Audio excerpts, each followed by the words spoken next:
Thank you, Madam Acting President.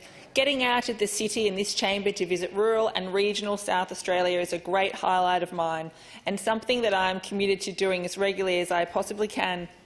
I'm fortunate to have visited much of South Australia in a short time, including the Barossa Valley, Clare Valley, Fleurieu Peninsula, Limestone Coast, Murray River Lakes, Coorong region and multiple trips to the Yorke and Eyre Peninsulas, as well as the Riverland. Following this parliamentary break, I'll be able to add Kangaroo Island and a third visit to the Eyre Peninsula too. Rural and regional South Australia is home to many of our most important industries, including agriculture, fishing, mining, forestry and tourism. It was very pleasing to read the recent release of the Primary Industries Scorecard for 2021 to 2022 by PIRSA. This highlighted that despite a raft of significant challenges, including COVID, extreme weather, floods, bushfires, the Ukraine invasion and Chinese trade issues, our primary industries sector generated $17.3 billion in revenue, up 12% on the previous year. While the sector is a significant employer of roughly 71,000 jobs, sadly this is a decline of 4% on previous levels, with PIRSA citing difficulties attracting and retaining the workforce required for the future. Indeed, this is a key issue I heard in almost every regional town I visited and stems from structural issues that must be addressed.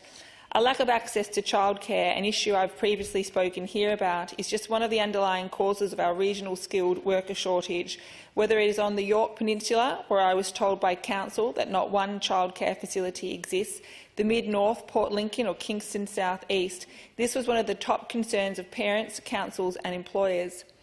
Without adequate access to childcare, our regions suffer as a result of not being able to attract skilled workers and by restricting new mothers to stay at home when they would instead prefer to contribute to their local area. Closely aligned to this and resulting in the same poor outcomes for our regions is a lack of housing. In Kimber, for example, which is a beautiful and friendly country town that was recently crowned the 2021 Ag Town of the Year, not only have they built their own $1 million medical facility to desperately attract a GP, but they also face the struggle of housing them. I heard of similar stories across many towns I visited who are willing and able to invest in facilities to attract the right workers, but who are not successful due to a lack of incentives from government. The Yorke Peninsula, for example, where I was told as many as 50% of homes there are currently empty.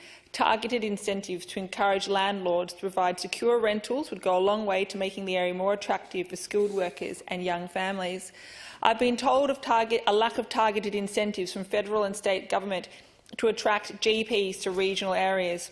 I heard the government treating small towns like Kimber with the same incentive system as much larger towns like Port Lincoln. This is not sustainable and needs to be addressed.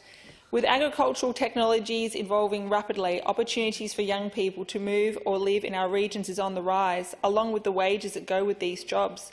However, I've heard there are too few opportunities to train up local people, and even if their TAFE or local training centre are able to cater to their needs, there are often more attractive jobs on offer elsewhere, such as in the mining industry.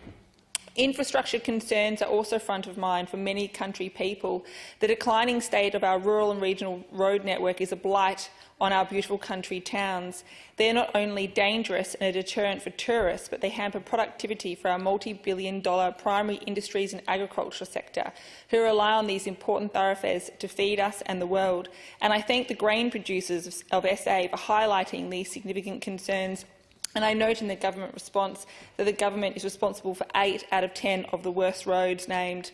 The final topic I wish to touch on is a bittersweet one regarding mental health, the lack of mental health support in our regions. The silver lining to this is the strong community spirit that shines through, and I've thoroughly enjoyed speaking with country people at many men's sheds around the state, meeting the Fat Farmers Group, the West Coast Youth and Community Support Group and Eyre Peninsula Mentally Fit team.